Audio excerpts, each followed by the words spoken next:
All right. Good afternoon, and thank you for joining us for today's Lunch and Learn, the economics of downtown revitalization, putting some oomph back behind the numbers. My name is Brandon Hofstad, and I'm the Community Economic Development Program Manager with University of Wisconsin-Madison Division of Extension, and it's my pleasure to kick off today's webinar. Before we begin, I would like to thank the U.S. Economic Development Administration. Today's webinar was possible in part by a grant from the U.S. EDA in support of the EDA University Center at the University of Wisconsin-Madison. And as per usual, we do have a few housekeeping items before we begin. Today's meeting is being recorded, and final video will be posted on our website along with PowerPoint presentation slides and any other resources that come from today's meeting. I will post the URL a little bit later in the hour so you can have access to that. This webinar does have closed captioning option. You can find that at the bottom if you need it. The CC at the ribbon at the bottom of your screen. You can hit that to enable it. As a friendly reminder, please be sure to mute your microphones when you're not speaking. We will have an opportunity for questions and answer later in the hour. If you don't feel comfortable asking a question out loud, you can also drop the question or comment into the chat. And myself, my colleague Todd Barman, and my colleague Kristen Runge will be keeping tabs of the comments. We'll bring it to Andrew's attention, our presenter, a little bit later.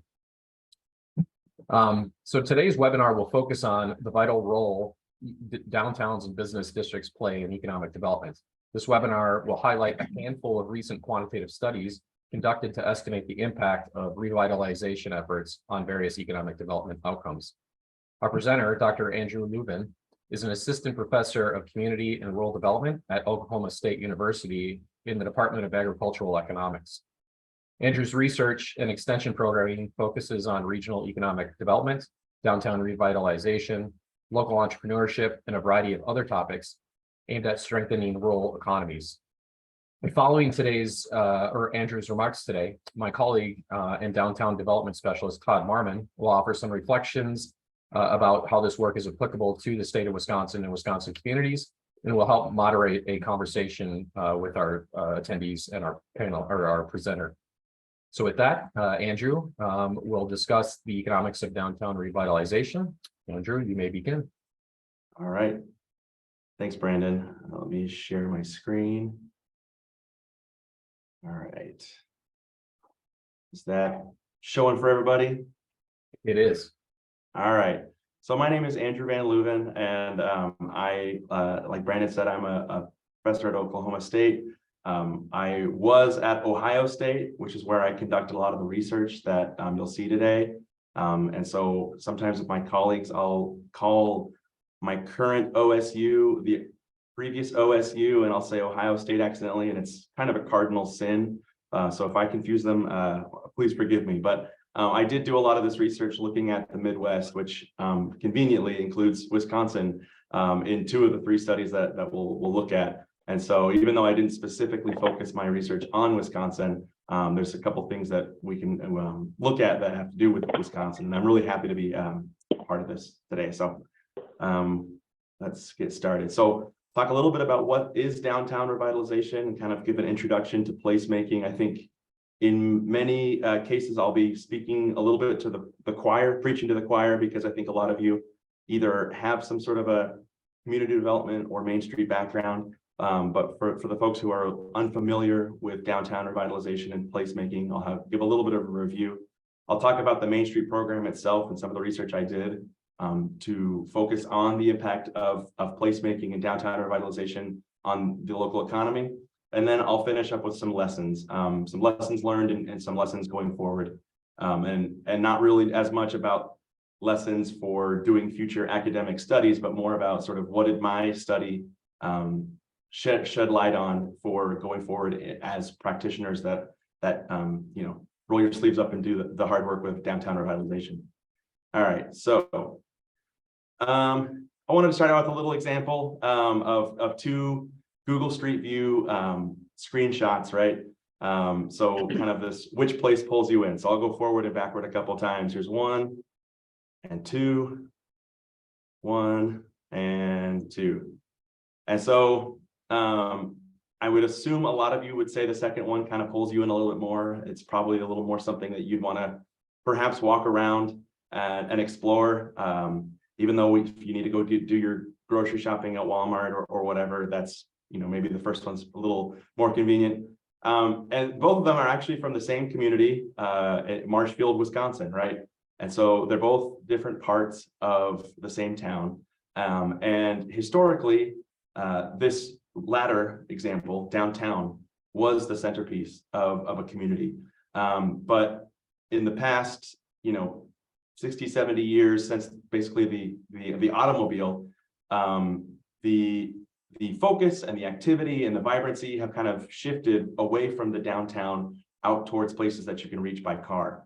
And so downtown revitalization and placemaking in general is kind of trying to make sure that the somewheres or the anywheres in our state or our county, places that feel like anywhere, can once again feel like somewhere and feel like you're at a place that's recognizable and has its own identity and cultural heritage. So thinking about placemaking, if you've never heard that term before, placemaking essentially involves efforts to rejuvenate a community's look and feel. So it does have a lot to do with the visual, but it's more than just what you see. It also has to do with kind of building off of the culture and heritage and getting people and people to utilize the downtown or to utilize whatever place you're working on.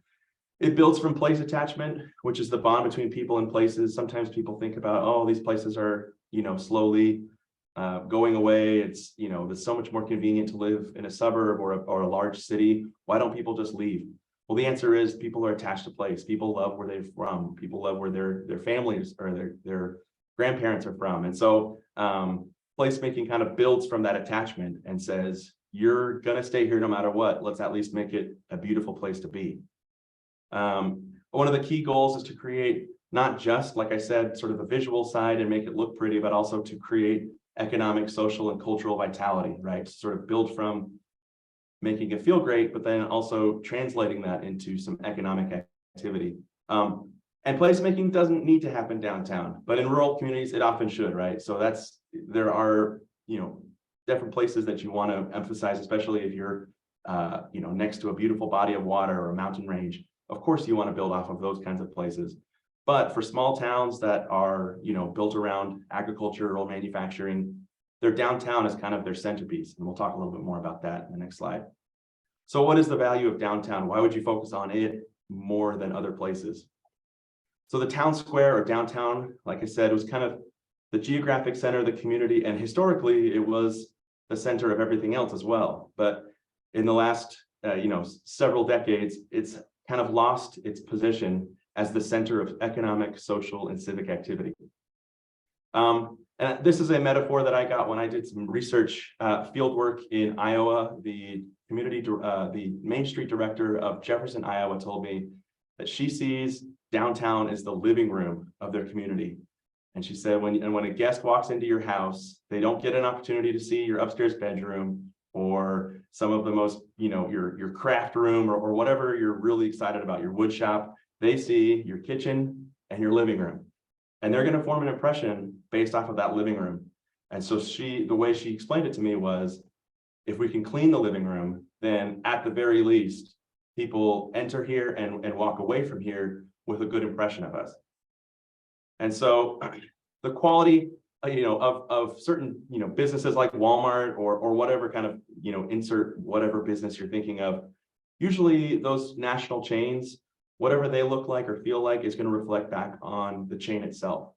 But with downtown and with the central business district, that quality or that sense of place or atmosphere is going to reflect back on the community. So placemaking does not create jobs in itself, usually, but what it does do is it helps clean the living room and it helps transform a community into a place worth investing in and a place worth being proud of. And so in this sense, it's argued that a community's sense of place is linked to its economic vitality. But is it? That was a question that I really wanted to answer, was among adherents and proponents of downtown revitalization, there's sort of this, clear, obvious, well, duh, feeling that, of course, downtown revitalization leads to economic development. And it's something that I kind of, with face value, I believe, and I wanted to also believe, analytically it was true, but it's something that really had not been tested. And so that was kind of what I really wanted to center my dissertation around. So let's talk a little bit about the Main Street program in specific, because there are other versions of downtown revitalization that aren't called Main Street program. And those are not any less valid than the Main Street program, but Main Street is the most ubiquitous, widespread version of downtown revitalization that states and communities from all over the country work towards. All right. So the Main Street program was started in 1977. Its numbers fluctuate, but there's been over 1,200 and I think currently between 1,500 and 1,800 right now for quite some time. And so there's 4 points of the approach. One is organization, kind of getting the team together. The other one is design, which is kind of the first thing we think about with downtown, sort of building renovations, beautiful flower boxes, street lamps, benches, all that kind of thing. Promotion, making sure people know about what's going on downtown, making sure people are aware that there are businesses opening, that there are events being held. And then economic vitality, working to ensure that the buzz kind of translates into actual outcomes related to economic growth and development. So yes, I'll just go ahead and say that placemaking efforts like this are really hard to quantify. And I'll actually talk a little bit more in detail about why they're hard to quantify.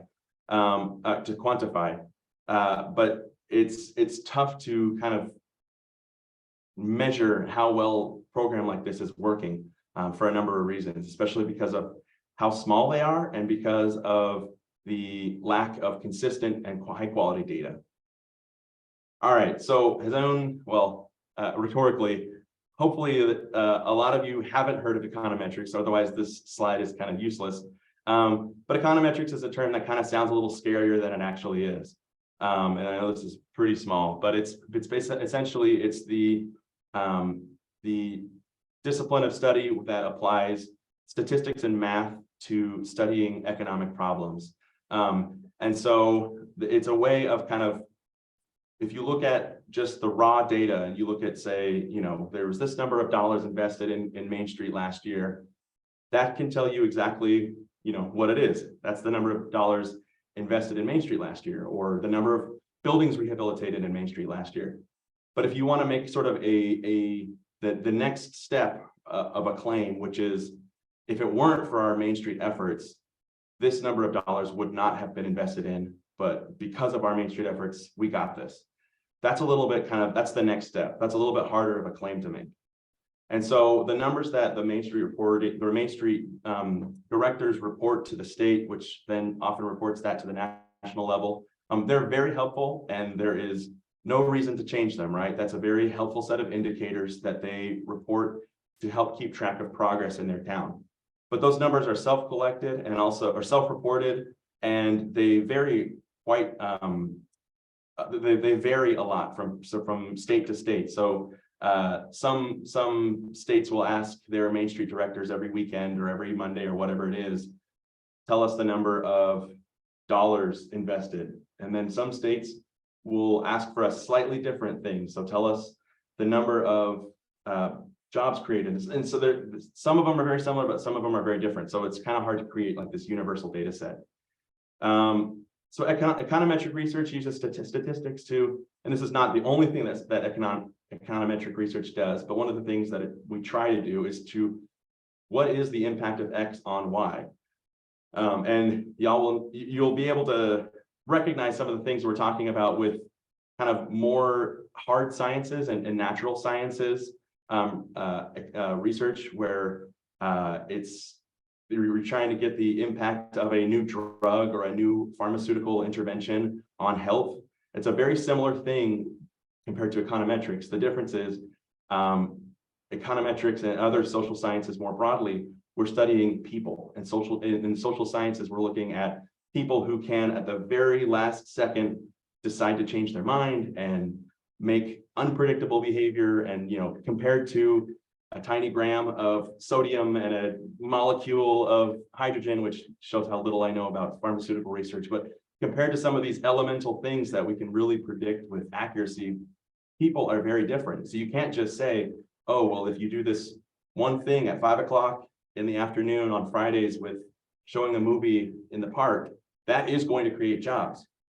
No, you could say, it worked in this community really well to create a vibrancy around the community, and we can make the assumption that it created jobs, but we can't say with any certainty that replicating it in the next town over is going to create the same outcome, because humans are just different. So long story short, econometrics is kind of trying to approximate what medical and chemical research does, but it's a little harder because of the way we all are. Okay. So yeah, just like a medication needs rigorous testing before it can be released by the FDA, stakeholders in Main Street communities need strong evidence before making decisions. Okay. Okay, so why is Main Street econometric research hard? Hopefully you look at this graph and you have more questions than answers, right? Per capita cheese consumption is very strongly correlated with number of people who died by becoming tangled in their bed sheets. Or the divorce rate in Maine is very strongly correlated with the per capita consumption of margarine. If you're not scratching your head, you're doing it wrong, right? These are intentionally bizarre and random, right? And the person who makes these designs, I can't remember his name, but he has this whole book about spurious correlations. And the idea is we can look and see how 2 points of data move along at the same degree or the same level with one another, and we can guess, hey, this is causing that. But even if they're very statistically correlated with one another, they could be completely separate phenomena. So another example would be, it's a little more understandable, would be drowning deaths and ice cream consumption. Does consuming ice cream make you drown? No, they just both happen in the summertime, right? People swim more and people eat ice cream more in the summer. And so with downtown and Main Street, we want to make sure that we're not making that same mistake of assuming that something that's happening at the same time as we are improving Main Street is attributed to Main Street incorrectly. We want to make sure that we know actually, okay, what does Main Street or downtown revitalization efforts, what do they actually do? And it's really hard. Okay, so the but-for test is kind of what I just explained, and the but-for is actually the terminology that lawyers would use, kind of with, just if my client didn't do this, why it would happen, but it's the same thing I just mentioned with this idea of making sure that what we're saying causes, if we're saying X causes Y, that it's not just a spurious correlation, or in some cases, Y actually causes X, right? And we can talk about that. Data limitations also make it hard. So even if I could get every Main Street program in the world to feed me data, I probably could do some useful stuff with that, but there's such an inconsistency in the way the data is collected that it'd be really hard to really systematically use that. And also, it would be a challenge to make sure that everybody's reporting it with the same level of honesty, right? And I'm not saying that people are dishonest, but some people are more likely to say to inflate the numbers, and some people are more pessimistic and they're more likely to sort of deflate their numbers. And it's really tough to do something where, unlike a large scale program like the urban enterprise zone, where there's $300 million invested in one neighborhood, and you can really transparently see what money's going in, what money's coming out. There's still a lot of challenges with studies like that, and economists have really struggled to really evaluate some of those. Main Street's way harder, I think, because of these limitations. Effect size is another important one. So it's kind of one of those things where you would like to be able to measure, say, outcomes at the entire county level, because you'd maybe make the assumption that if Main Street creates jobs, then I can just measure changes over time at the county level. But maybe Main Street isn't creating jobs out of thin air that are going to be noticed at the county level. Maybe the Main Street program is moving lower quality jobs on the outskirts of town at, say, a big box store into the downtown, and they're higher quality, higher amenity, maybe higher, whatever you want to say, that's not a new job. That's the movement of a job from one part of town to the other. And so if you look at a county level data set, you're not going to see any change.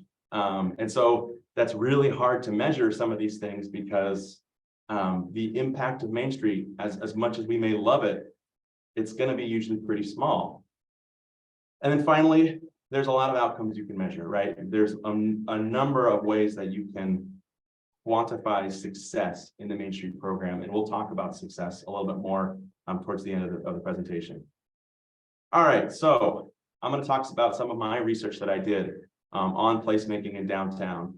And I have four papers that have been published, 3 of which are self-contained studies, and 1 of which is kind of just a methodological paper. So one is the impact of Main Street on job and business establishment creation. The other one's looking at the influence of downtown proximity and downtown revitalization and property values. The methodological one is kind of using downtown or using business location data to, I don't want to sound more fancy than it is, but to like algorithmically determine where is downtown, and kind of it actually generates a circle or an oval or a blob or whatever you want to call it, where we're kind of guessing from what the data look like, where is downtown. And when you do that, then you can measure, okay, this thing happened outside of downtown, this thing happened inside of downtown, or this is how close a house is to downtown, or how close another business is to downtown. So it is important. I think it's a really cool study because it helps us sort of measure outcomes, either in terms of proximity or whether something is inside or outside of downtown. And then finally, the study that I used that algorithm for was looking at downtown small businesses versus freeway adjacent small businesses, and looking at survival, how long those businesses lasted after the Great Recession. All right. So the first study, I'm going to talk a little bit about each study. I promise there's going to be no math. If you're worried about math, worry no longer. The other thing I like, though, that does start with MA is maps. And so there's going to be a couple of maps, and hopefully they make sense. So this first study, I looked at Main Street and business creation or job creation. I looked at them both. And so if you can see right here, this is the city of Coldwater, Michigan, and every single one of these little white dots is a business. And I also calculated or kind of quantified where is the downtown. And so what I'm looking at in this first study is what is the number of businesses inside that innermost oval of downtown every year. And then I look and see, okay, after the town got or didn't get a Main Street program, did the number of businesses start to escalate? And actually, 2 slides from now, I'll show you a figure that kind of shows that result. But that's what I did. And so I looked at central business districts in Iowa, Michigan, Ohio, and Wisconsin for a little over 2 decades. And I asked 2 key questions. One is, how did job growth, or you can also say establishment growth, business establishments, differ between communities that adopted the Main Street program and those that did not? And if so, or I guess, how large is that impact, and where is it the strongest? And so my findings were mixed. When I looked at all 4 of those states together, I found that there really was no statistically detectable outcome or effect of downtown revitalization or of the Main Street program on the outcome that I looked at, which is new businesses and new jobs. And then after looking at all 4 states together, I looked at each state separately. And with Iowa, I did find that there was a strong statistical evidence that Main Street generated new retail jobs and new retail businesses. Again, this is not brand new retail businesses that are coming from outside of the county into the county. This is just compared to what it was before, is downtown getting more businesses at a faster level in places that got Main Street than places that didn't. So here is a sort of graphical representation of what I did.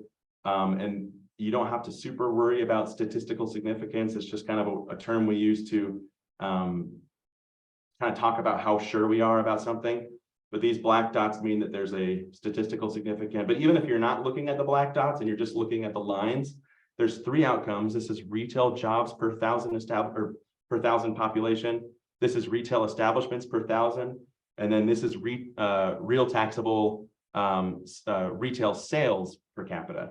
And all three of these points, if you look at this dashed line, that dashed line represents when Main Street programs got the Main Street program. And so about 3 years into having Main Street program, all three of these outcomes were noticeably larger than they were before.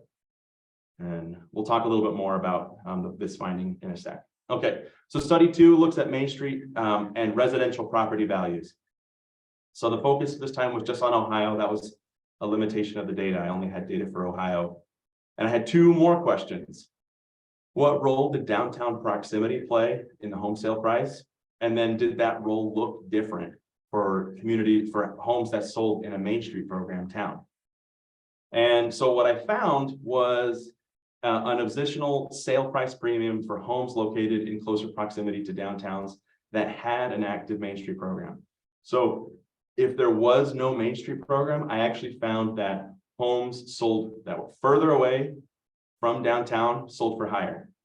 But if they had the Main Street program in the community, then that relationship flipped and homes sold closer to downtown sold for higher. So that was a pretty cool finding. And then the final study was looking at Main Street and survival of businesses. So this is just a kind of a graphical example of a town where, you know, just take this hypothetical business out here by the highway. It's only 0.32 miles away from a highway interchange, and it's 1.7 miles away from this downtown right here. And so I did that for every single small business in every single rural county in 8 different Midwest rural counties, which included Wisconsin in that study area. And the question that I had was, I had 2 questions. What role did downtown proximity play in the business longevity or survival? And then what role did highway ramp proximity play? Because a lot of folks who do economic development know that there's definitely a demarcation between the two. There's businesses that really care about being close to people and being kind of in a high amenity, high quality of life, or high whatever you want to call it area. And then there's businesses that the bottom line and speed of transportation and margin, that's the biggest thing that matters, right? And so I wanted to kind of pit them against each other and see, like, how did they look, right? And how did they both fare after the recession? So my finding was that higher rates of survival for businesses close to the interstate highway ramps, especially manufacturing businesses. And unfortunately, I found higher rates of business failure for businesses close to downtown. So this was kind of a surprising and mentally unwelcome finding. I really wanted it to be the other way around, or at least I wanted them both to be higher, right? However, that's just kind of the nature of the data, right? And especially for the types of businesses that are close to downtown, restaurants and retail, there's higher churn. We did control for sector and size, but even though there's that's the finding we had. However, there is some good news, right? We tried to break out that downtown proximity data and look at the type of downtown that they are close to, right? Are they close to a downtown that is sterile and has a post office and a bank and nothing else? Or are they close to a downtown with a university, college students, or with a hospital, right? And then the one that we looked to that ended up being a positive outcome for us was, are they close to a downtown with strong cultural anchors? Things like museums, opera houses, things where downtown and revitalization and Main Street program come into play, right? And we found that business failure was significantly less likely in a downtown with strong cultural anchors. All right, so nearing the end here, I wanted to kind of list off a couple of findings, or I guess lessons, from my work on place-based policy, or I guess the evaluation of place-based policy. Okay, so the first lesson is that local context matters, right? So be careful with the thinking of one size fits all. So the Snuggie, it fits everybody. But downtown revitalization programs, they work best when they are tailored to the community that's using it, right? And so the state office or the federal, whatever, they're going to be giving guidance and direction on what are some best practice and things you can do to revitalize your downtown. But it's a bottom-up process where the communities themselves are really going to pick and choose what's valuable. So kind of putting some more context back so causal studies, right? If you try to do a really good job of kind of overcoming those hurdles that I mentioned earlier, using statistics and math to account for those spurious correlations, and you're really, really confident that what you measured is what is accurate, right? Even the best version of that is still limited because it cannot speak to why, right? So I can say with pretty strong surety that downtown, the Main Street program adoption in Iowa led to, between 2 and 3 new retail jobs in the years following joining the program. That's something that I found, and I'm pretty confident about it. But I don't know why, right? I just know what I found. And so we can make guesses as to why I only observed a significant impact on retail jobs and establishments in Iowa and why I didn't see them in Ohio or Wisconsin or Michigan. It may be something unique about Iowa's economic geography, or maybe the administrative context, which is a fancy way of saying Iowa's Main Street program is built into the state government and it's been going for over 30 years. Ohio's Main Street program is run by a state nonprofit that's not sponsored by the government, and their funding is donor-based, and they just implement the program very differently than Iowa. And so there's these sort of differences across states and across places where if you don't find an effect, it doesn't necessarily mean that there is no such thing as success happening in your community. It might just be because there's a lot of variation in the way the program's implemented. So place-based policies and programs cannot be thought of as one-size-fits-all solutions. A bottom-up implementation approach, which allows small towns to do what they see fit, how to implement the program, will often lead to heterogeneity or a wide variety of outcomes. The absence of a clear result may be attributable to that variation. Okay, lesson 2, proceed with caution, right? And I'm just trying to find a good image of being careful with your research, right? I think the Coca-Cola company might have wanted to maybe step back a little bit before releasing their new Coke, do a little bit more market research. But they did, and there's a good case study to be made about the whole new Coke fiasco, right? So proceed with caution does not mean necessarily that if you do it wrong, then you're going to lead to a bunch of people getting sick and dying, right? It's not.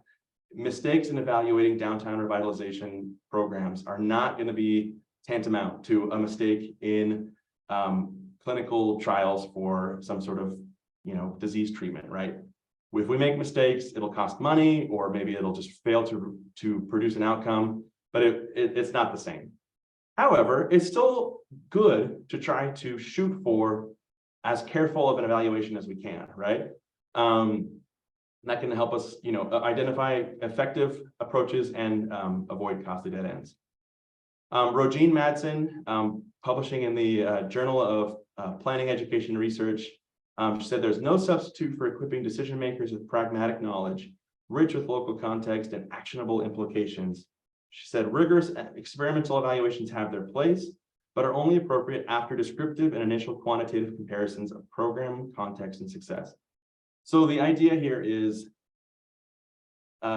studies that take a long time, like mine did, and where we feel really confident, come at a cost, right? And expediency or promptness or whatever you want to call it does get sacrificed if you take too long to evaluate something. On the other hand, if you rush something out and you're really not doing your due diligence with evaluation, then it's equally useless, right? So there's a good middle ground where you want to lay the groundwork with some, like Madsen said, some descriptive and initial quantitative comparisons. That does not have to be econometric, right? And then, there's some opportunities for synergy with researchers and practitioners where we can kind of then come in and try to tell a deeper story. But I don't want the message today being, hey, don't do any type of evaluation if it doesn't include super rigorous econometrics, or else it's just useless. No, not at all. That's not the message. The message is just know what you're getting into and know both what you are saying and what you're not saying, right? And as long as you're careful about your data and you're not too confident about, I just want to say confident, but boisterous about your outcomes. If you're kind of just epistemic humility, right? You're saying, we think there may be this, but maybe there's this, and that's going to be the best course of action. And then, you can follow that up with a little more analysis. Okay, so unlike New Coke and Snuggie, this last one has actually a pretty good image that I don't have to stretch too hard of an imagination to describe. So triangulation, if anyone's ever used a GPS unit, there's not just a relationship with one satellite to tell you where you are. There's multiple satellites where you're basically pinging your distance between your phone or the GPS unit and the satellite. And the more different satellite units you can get, the closer they can, with more precise accuracy, identify your location. That's what you see right here with these 3 satellites. They each have a little circle, and where the 3 circles intersect, that's where the location is. And so triangulation is this idea of, okay, if we only measure success in terms of job creation, then certain places look like a failure. But if we consider Ohio, and I could just stop right there. We all should consider Ohio. I'm just kidding. Okay, no, if you consider Ohio, study number 1 showed no effect of the Main Street program on creating new downtown jobs and retail businesses. But study number 2 showed that Main Street program helped improve the relative position. That basically that Main Street helped the housing submarket that was close to downtown, right? And so in one study, downtown didn't achieve its goal. In the other study, downtown achieved something great. So what does that say about the success of the Main Street program in Ohio? The way I see it is that triangulation helps us to determine on as wide of a net as we can cast how successful something is or isn't. And the more questions you ask about success and the more different forms that success takes in your research, and we'll talk about that on the next slide, some of the other ways we can measure it, the clearer of a picture you'll have about what it truly achieves or doesn't achieve. Okay, so I'm going to hurry up and kind of finish. I wanted to say that there's a lot of opportunities for Extension and Main Street to work together. Wisconsin is cutting edge, and really, I'm not just trying to flatter. It's really cool that y'all have a dedicated downtown extension programming. Some future research could continue to look quantitatively at Main Street, other outcomes like sales tax revenue, commercial real estate sales, new home construction, but it also could be a little bit more of a nuanced qualitative examination where it would take longer to get the data, and you probably could only do it for a couple places, but you could really ask people, how do you feel about civic pride or enhanced sense of place? And you can kind of get a little closer to an idea of success or lack thereof. And finally, I want to say that putting a focus on downtown placemaking is not the same as neglecting other retail and business districts, right? You don't have to kind of treat the non-downtown parts of your community as worthless. They're just, those are a little bit more self-sustaining, and downtown needs some help. And the living room needs to be clean, right? The rural US has a lot of places where people can feel like they're somewhere. And placemaking really helps to prevent those places from feeling just like anywhere. Despite the growing momentum for downtown revitalization, the continued investment needs to be justified. Not for all places. Some places will just continue to pay for or dedicate tax funds to downtown placemaking regardless. But many small towns, especially with budget constraints, really want to know, is it worth it to continue investing or to start investing in Main Street? And finally, not every piece of evidence will originate from a rigorous years-long econometric study, and that is completely fine. But when possible, it is beneficial to have a strong empirical analysis to help strengthen your argument for supporting downtown revitalization. And that strong empirical analysis that I'm saying right here does not need to be something that takes forever and is part of a dissertation. I encourage you actually not to have it be part of a dissertation. This is a hard body of research to do. But any type of considerations that you can make to try to improve your evaluation goes a long way. Thank you so much. All right, Todd, I think it's. Yes, this is where I jump in. So my name's Todd Barman. I'm the Downtown Development Specialist here with the Center for Community Economic Development here in Madison. Andrew, I just want to start off by thanking you for the presentation today. I thought it was excellent. I've had a chance to not only preview your slides in advance, but also to at least read the first two studies that you've done. I've not had a chance to read that third one, but I'm looking forward to that as well. Again, thank you. I want to kind of echo, my task has kind of been to connect this back to Wisconsin. You've made my job real easy, of course, because Wisconsin was included in a couple of your studies, and you've made references to it throughout. But I wanted to just echo a couple of things that you brought up for our audience here, in that, of course, hopefully we're all aware, those of you who are online, that Wisconsin does have a statewide Main Street program, and it does have communities throughout our state who are implementing the Main Street approach to historic commercial district revitalization. Certainly evaluating the success of Main Street at the local level and as a state program here is pertinent to the work that we're doing to support downtown development across our state.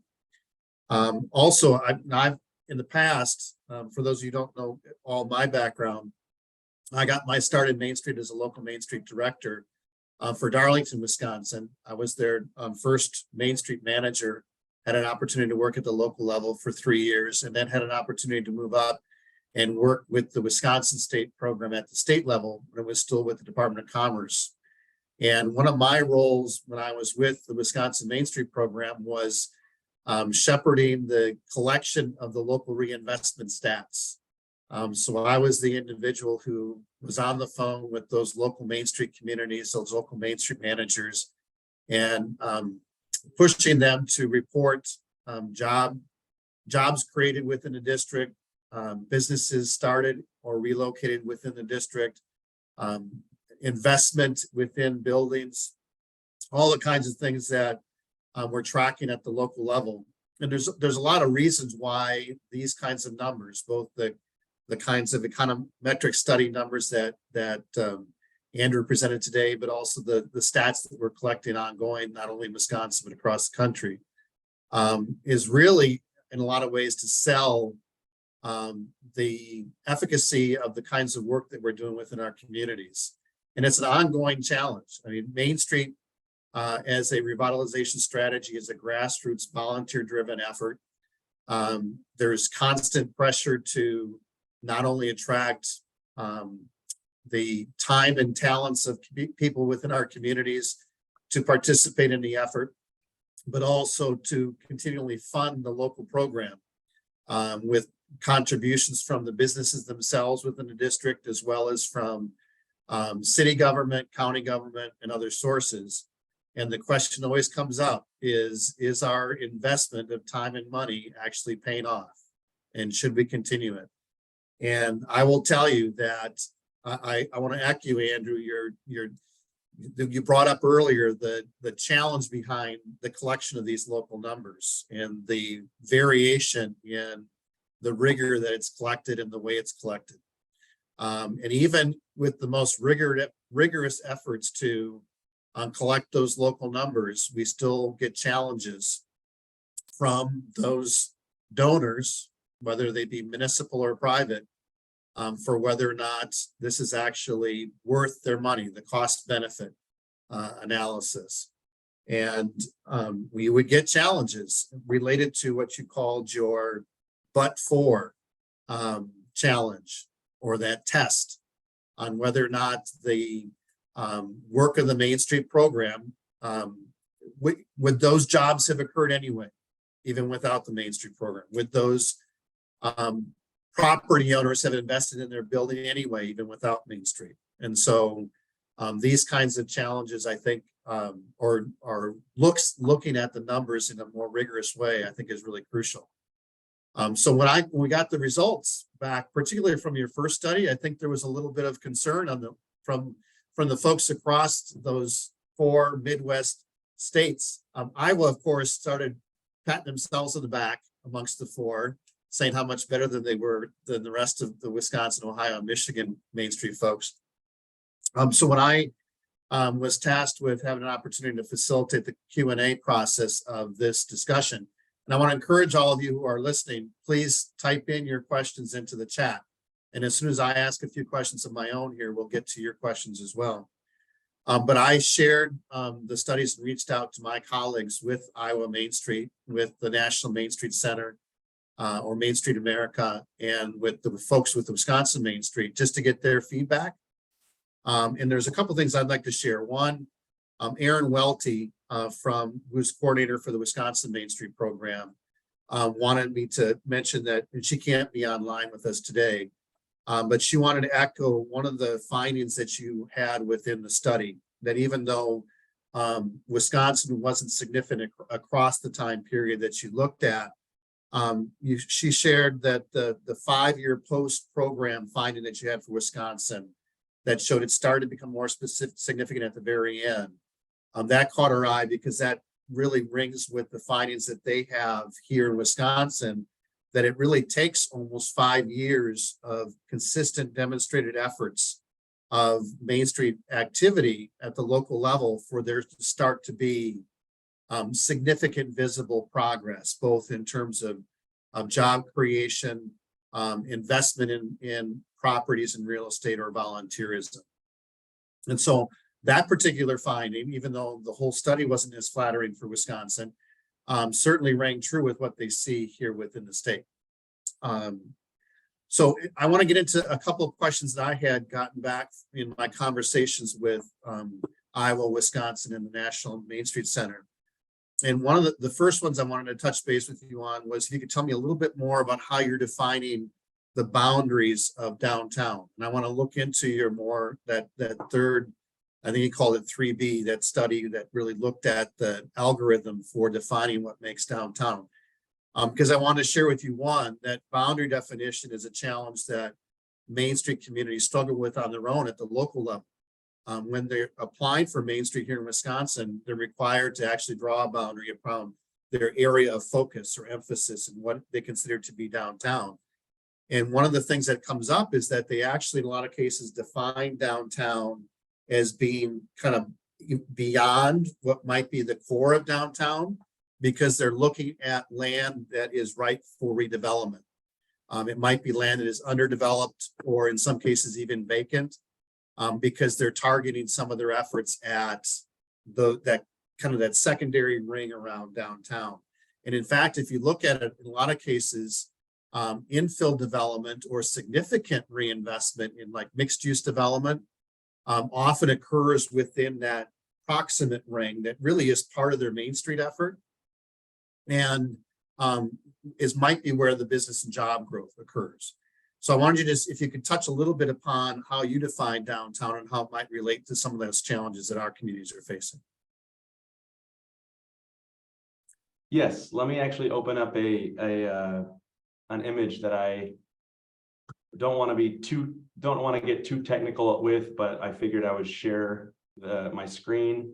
And this is part of that study that was a methodological kind of creating a method.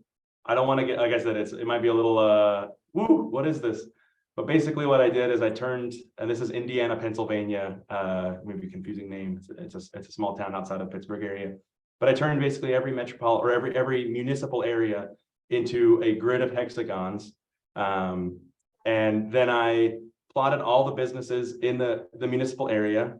And then every hexagon kind of had how dense of businesses were in that area. And you can see in this we're on the top right here, looking at this density. You can see there's kind of, in most cases, because of how small towns, rural towns and small towns are, there's usually one clear candidate to be downtown.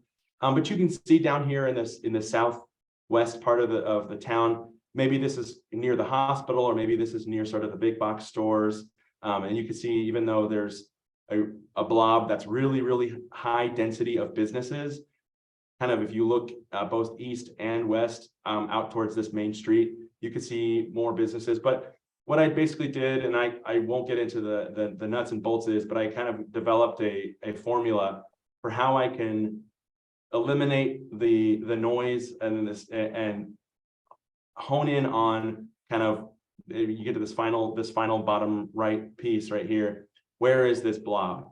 And I would be certain that some of these towns that I work on may have some false positives or some false negatives, and it's not 100% accuracy. But I really tried to fine tune this both as a time saver, because going into every single small town and tracing over, okay, where's downtown, where's not downtown, that takes a long time. But also as a way that I can sort of save this, I want to eventually save these files and make them publicly available so people can kind of run similar analysis on their town. So I won't go any further than that, but that's sort of my method.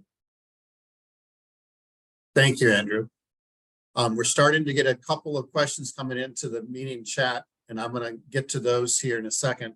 I want to ask one additional one, and it may be something that you're not aware of, because I think in a lot of cases it kind of gets hidden in the way state Main Street programs operate. But I know that it struck me as interesting that of the 4 community or the 4 states that you looked at in terms of the Midwest study, Iowa was the one that had the most significant of results statistically.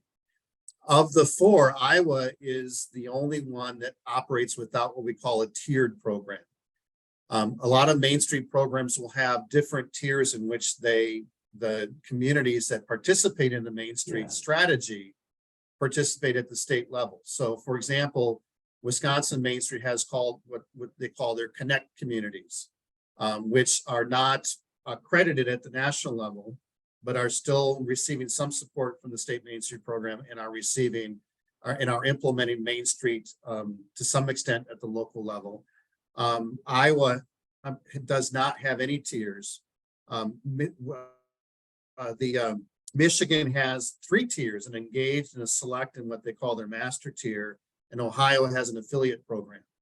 And so one of the questions that came up when I was talking to the different states was how that related to communities that you included or didn't include within your study, but also whether or not some of those lower tiered communities might have ended up as part of your control group, and whether that might have maybe made things more of a challenge for significance of the 3 states that had tiers. Very good. I did try to account for that. So I was able to find there's the accredited and affiliate, and then in some states there was a 3rd tier. And I tried to control for that. In some cases, I think I ran it both ways, where in one case I had everything in the model, and then I had a variable that said this is that middle tier or lower tier or whatever. And then I also did versions where I tried to just look at the accredited, and I did make sure, like you mentioned, I did make sure to eliminate those other tiers as potential control groups. So I think I could have done a better job in the paper of explaining that work I did, but it was kind of, I don't think it amounted to much in terms of changing what I found. And so that's why it didn't really make its way into the paper. And I wanted to, while we're talking about kind of methodological stuff, I just wanted to really quickly mention something you were talking with the Main Street program, or the state director in Wisconsin. I was looking the other day actually at the map of Wisconsin communities, and actually after every community, it has the year that they joined. And a lot of Wisconsin's current communities in the Main Street program are also ones that have been around for a long time. And if you could remember from my analysis, I only had data from 1997 to 2019. And so some of those programs that have been doing Main Street since the early 90s, or even some, in the 1980s, they could be really strong and contributing to a positive outcome in the Main Street program that simply, I didn't put them in the analysis because they were already, at a maturity level of their program having been adopted. So I just didn't want to mess with those because they would have kind of skewed the model.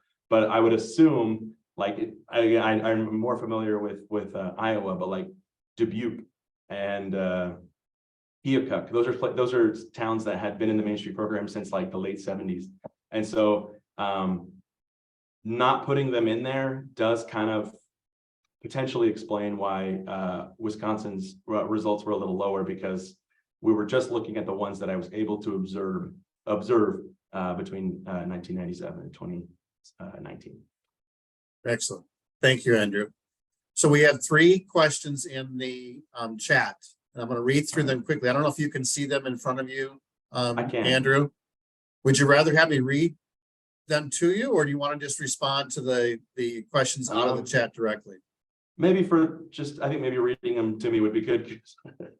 Sure, I can do that. So the video can capture it. Yeah. So here's the first question.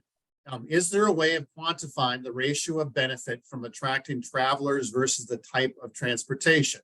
For example, personal auto travel is so heavily subsidized that we tend to ignore the cost and the benefit from encouraging other modes, train, bus, non-motorized, etc. Part of the reason downtown struggles so much is that they were developed before the time of personal motor vehicles. It seems like revitalizing downtowns would benefit from returning to a focus on other less resource-intensive travel modes. Cumberland, Maryland would be a good case study for this. So I don't know if you had a chance when you're looking at other research opportunities, whether transportation was one of them. Yeah, short answer is yes. There is a way of quantifying that. Long answer, I guess, still short. I don't know how. And I think it would be interesting. I think Department of Transportation, Federal Highway Administration, they do have pretty good traffic reporting, vehicle miles traveled.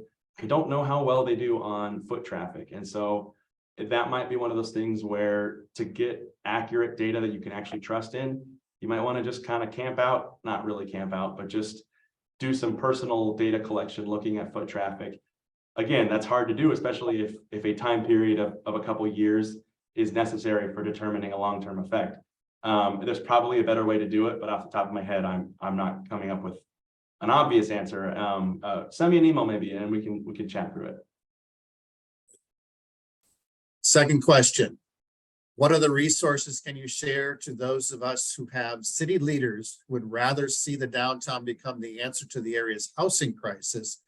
We have empty commercial buildings, and admin have voiced their opinions that these buildings should become housing solutions, ground level on Main Street, and some already have become just that. That's a hard one. Definitely, without wading into anybody's local politics, I think it's tough. I think upper story housing is kind of a trending, in vogue way of thinking about how downtown revitalization can solve a whole lot of problems. Because if you've got people living downtown, then they're also going to be there all times of the day, especially, places when just for my wife and I, when we go to downtowns in rural America, there's a certain time of night when it no longer feels safe to be there, even though it's not really necessarily a crime thing. It's just a loneliness thing, right? And so having people live downtown and they're just upstairs, and they could be, that's actually great for public safety, great for perceptions of vitality and all this. However, if it's trying to solve the homelessness or the, poverty issue, combining that into one thing could be troubling. And I'm not exactly sure how that would work. I don't know what you would want to tell your local leaders, but that's definitely something that I know communities in Oklahoma are struggling with, and it's tough. I don't want to go any further than that because I simply don't know. Yeah. As a follow-up, she chimed in again. This was from Jennifer. She said that the issue in some cases is not so much an issue of crime. It's just the replacement of valuable commercial space being transitioned to residential, even on that first floor space.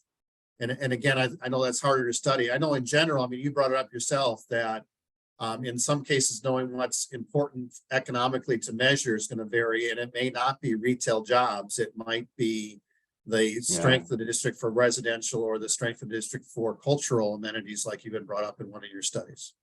Well, it could be a simple economic situation of supply and demand, where currently at the moment, maybe it makes sense for people to be living in commercial areas if there's demand to live there, right? But if that helps revitalize the town to a certain degree or to a certain level, it'll probably become too costly to continue living there, and that might be kind of rezoned back into commercial because that's kind of the highest and best use. Again, I'm not exactly sure, but yeah, I wasn't aware that you were talking about, keeping it at the bottom floor instead of the upper floor, but yeah, hairy situation. Good. I've been given the signal. We're on our last question. So I'm Okay. going to ask the one last one here from our block is there a way of quantifying the ratio of benefit from attracting travelers versus the type of transportation? For example, personal auto travel is so heavily. I think we did that Oh, one. no, we did that one. Where did it go? I think we're on Robin Falk. Is that the? There it is. Downtown's built up organically around industry, the river, logging, the square, competitive individual commerce, with secondary industries, theater, restaurants, doctors, offices sprouting up because that's where the people and money were congregating. Is it reasonable to expect the secondary businesses to support and bring back the economy of the glory days without those primary businesses? Should we be looking for the new primary businesses? Certainly not Walmart's. All right. That's a really good question. That's a good one to kind of end on, because I would say the answer is no, that we're probably not going to get the glory days back again. I think instead of having an economic scenario where the current configuration of businesses and jobs kind of make downtown just back to be the default place is never going to happen again. I think we have to self-consciously and willingly make it a default place for us. And that's going to kind of require human behavior rather than just kind of returning to old economic conditions. That's not to say that we all need to make downtown our first stop shop for everything. There are, not to sing the praises of Walmart, but there are definitely times where Walmart is convenient, and I'm glad to have it as an alternative. But that doesn't mean that I should, only go to Walmart. I think we have to. There's two things on the sort of the public policy or the sort of the revitalization and community development side. We have to do our part to make downtown enjoyable, pleasing, clean the living room, whatever metaphor you want to use. But then ultimately it's going to have to come down to the other side, which is just human behavior. If we don't alter our preferences for what we have wanted to build and shop at and do for the last, 40, 50 years, then a lot of this is going to be in vain. However, I do see that collectively, the preference towards spending our time in places like downtown has shifted. And I think but that's what it's going to require, is a sustained shift in our preferences. Because if it's only ever going to be about what's the most convenient, what's the easiest, what's the cheapest, downtown is rarely going to be able to fit that need. But if it's about trying to create a differentiated experience and sort of creating memories downtown at the park with your kids or whatever, that's the kind of stuff that we have to kind of willingly and consciously do and enjoy. So thanks for the question. Yeah. Well, thank you again, Andrew, for the very informative talk and for the research that you've been doing. And I know I, for one, will want to stay in touch with you, and maybe we can together come up with what your next study will be. All right. Yeah. Anybody who's curious, send me an email and we can just chat about your community. I'm not a Wisconsin extension specialist, so I'll leave that to y'all. But if you have any specific questions about my research, we can chat. Thank you so much. Anything else, Brandon? Nope. Just thank you everyone for joining us and hanging on for a couple minutes past the hour. And we hope you have a wonderful day, and we'll see you again next time.